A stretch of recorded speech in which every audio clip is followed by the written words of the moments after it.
Page 217, 218, and 219. My cave. By dinner, they seemed to have made up. Dad was working late.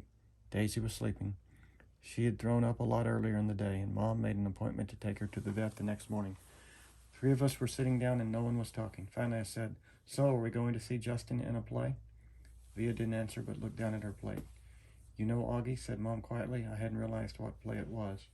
And it really isn't something that would be interesting to kids your age." "So I'm not invited?" I said, looking at Via. "I didn't say that," said Mom. "It's just I don't think it's something you'd enjoy." "You'd get totally bored," said Via, like she was accusing me of something. "Are you and Dad going?" I asked. "Dad'll go," said Mom. "I'll stay home with you." "What?" Via yelled at Mom. "Oh, great, so you're going to punish me for being honest by not going."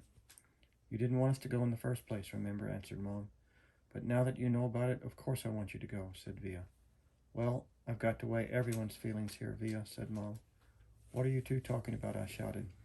"Nothing," they both snapped at the same time. "Just something about Via's school that has nothing to do with you," said Mom. "You're lying," I said. "Excuse me?" said Mom, kind of shocked. Even Via looked surprised. "I said you're lying," I shouted. "You're lying." I screamed at Via, getting up. "You're both liars. You're both lying to my face like I'm an idiot." "Sit down, Augie," said Mom, grabbing my arm. I pulled my arm away and pointed at Via. "I think I know what's going on," I yelled.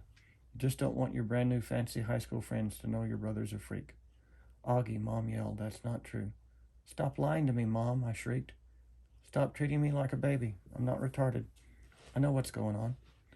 I ran down the hallway to my room and slammed the door behind me so hard that I actually heard little pieces of the wall crumble inside the door frame.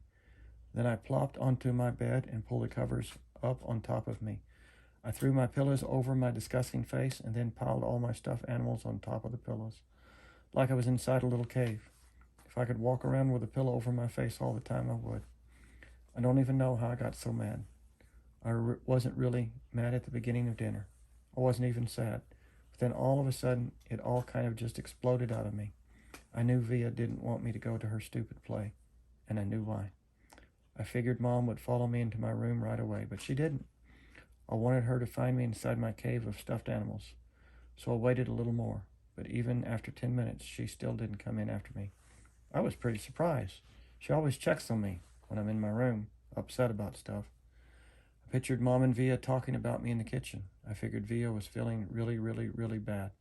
I pictured Mom totally laying on the guilt, and Dad would be mad at her when he came home too.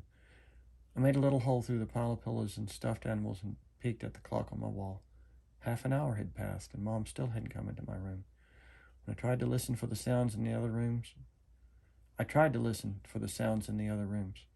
Were they still having dinner? What was going on? Finally, the door opened. It was Via.